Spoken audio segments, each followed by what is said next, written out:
Je vous remercie. La parole est à Monsieur Xavier Roseren. Merci Madame la Présidente, Monsieur le Ministre. Le gouvernement a fait de la lutte contre la fraude une priorité et ne nous laissons pas tromper par les chiffres faux et souvent fantaisistes annoncés par les positions. Bien que je partage l'objectif de réduire la dette, il est grave de laisser sous-entendre que réduire la fraude serait la solution miracle. Je souhaite aborder le sujet de la fraude de la sécurité sociale plus précisément. La lutte contre les fraudes est forcément financière, mais au-delà du financier, les principes d'équité et de justice sociale sont primordiaux. Nous devons renforcer la confiance et l'adhésion au système de solidarité de la part de l'ensemble des citoyens. Plusieurs améliorations me semblent pertinentes pour accroître l'efficacité de l'action publique. La première consiste à faciliter le croisement des données et des fichiers entre les opérateurs publics. L'automatisation et la systématisation de certaines vérifications ou croisements de données pourrait permettre d'augmenter le volume de contrôle sans y dédier des ressources humaines excessives.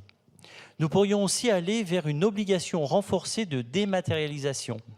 De même qu'il n'est plus admis aujourd'hui de régler en liquide des achats au-dessus d'un certain montant, il ne devrait plus être possible de liquider des prestations sur la base de documents papier. Actuellement, les services dématérialisation existent, mais ne sont pas obligatoires.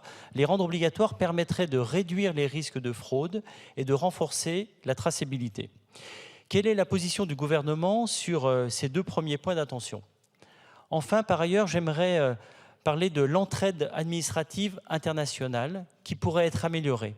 Prenons l'exemple de la frontière suisse. Le canton de Genève vient de contrôler et de sanctionner d'office 10 000 frontaliers pour absence de droit d'option. N'y a-t-il pas d'échange de données officielles sur ce type de situation qui pourrait pourtant permettre à la France de régulariser également certaines situations? Comment le gouvernement pourrait-il rapidement mettre en place ces échanges de données stratégiques avec ses voisins? Et enfin, il me semble que l'échelle des peines pour la délinquance financière et la fraude sociale pourrait être durcie. Les sanctions doivent être proportionnées selon l'importance de la fraude. Et le gouvernement souhaite-t-il faire évoluer les sanctions en ce sens? Merci.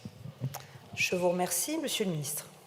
Merci Madame la Présidente. Merci Monsieur le député pour votre question. Je partage d'abord votre première remarque sur la nécessité de mieux évaluer la réalité de la fraude pour éviter parfois des chiffres fantaisistes et des débats faussés. C'est tout l'objectif du Conseil d'évaluation de la fraude qui rendra ses travaux en juin prochain avec des chiffres nouveaux qui permettront d'objectiver un certain nombre de réalités qui aujourd'hui mériteraient une appréciation plus précise. Je voudrais insister notamment pour répondre à votre question sur l'enjeu des partages des données, partage d'informations entre administrations.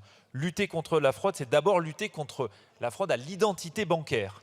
Et donc, on a progressivement généralisé l'échange de données, notamment avec le fichier FICOBA, détenu par la DGFiP, et l'ensemble des organismes de protection sociale, des caisses de sécurité sociale. Elles partagent entre elles une base de données de RIB frauduleux également, puisqu'on sait qu'une partie de la fraude repose sur des RIB qui ne sont pas les bons ou qui sont détournés. La fraude à l'identité aussi. Et c'est les échanges de données que nous avons organisés entre les organismes de protection sociale et le ministère de l'Intérieur. Mais nous ne sommes pas arrivés au bout du processus, monsieur le député. Je pense en particulier à un sujet, partage de données entre l'assurance maladie et les organismes complémentaires, où il faut aller plus loin. Et là, nous aurons besoin aussi d'un travail avec le législateur.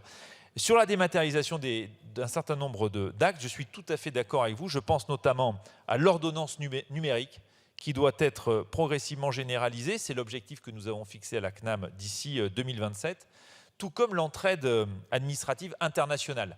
Le cas que vous citez, notamment des frontaliers suisses, doit être réglé normalement avec des échanges d'informations au niveau local. Et je prends l'engagement devant vous que nous allions un peu plus loin avec la Suisse pour améliorer ces échanges d'informations qui sont perfectibles, comme vous l'avez très justement noté. Et enfin, j'en terminerai par là, Madame la Présidente, il nous faut renforcer les sanctions. Je pense les sanctions contre les professionnels de santé fraudeurs, qui sont concernés aussi par notre plan de lutte antifraude, tout comme le délit d'incitation à la fraude fiscale qui a trouvé un point, je dirais, d'atterrissage dans le projet de loi de financement de la sécurité sociale pour 2024. Je vous remercie. La séance de questions est donc terminée.